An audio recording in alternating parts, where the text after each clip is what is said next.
After trial, I'd love to go on trial. Okay. I think that's fair. But for now, I'm not doing any media. I don't think it's appropriate for... Yeah. Of course. Respect to the court, respect to the judge, respect to the jurors, respect to the government and my defense team. I think this should be adjudicated in there, not there.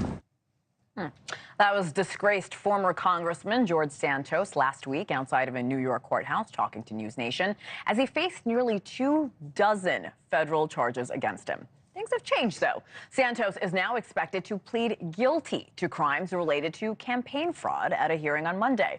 A federal fraud case alleges biographical lies about his education and work history. Also, numerous money-making schemes.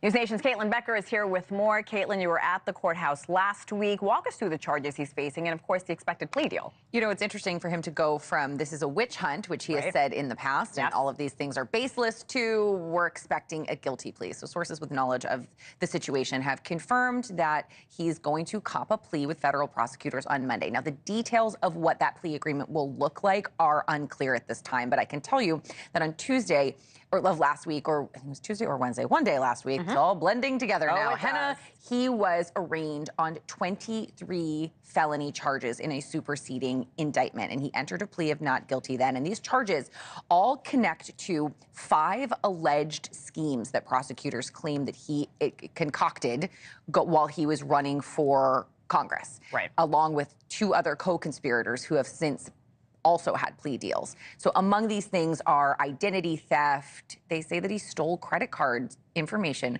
from campaign donors. One of them in the indictment claims that he charged a credit card belonging to a donor $44,000. His supporters. He was stealing from his supporters. Stealing from family members, supporters. Yeah, that's what they're saying he did. And they also were saying that not only did he use it to allegedly line his campaign coffers, but he also allegedly spent it on things like designer clothes and Botox and makeup. So what this plea agreement is going to look like is going to be pretty interesting because they're pretty egregious claims. $44,000. There's a lot of Botox for $44,000. Both of us, $44,000. Okay, almost 24 charges. What possible sentencing could Santos face tomorrow?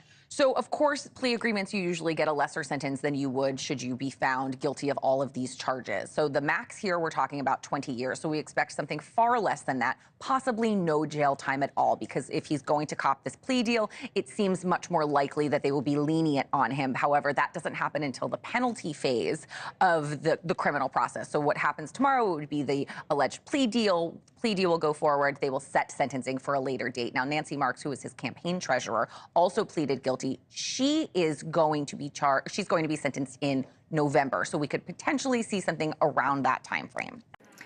Thanks for watching. Go to joinnn.com to find News Nation on your television provider. And don't forget to click the red subscribe button below to get more of News Nation's fact-driven, unbiased coverage.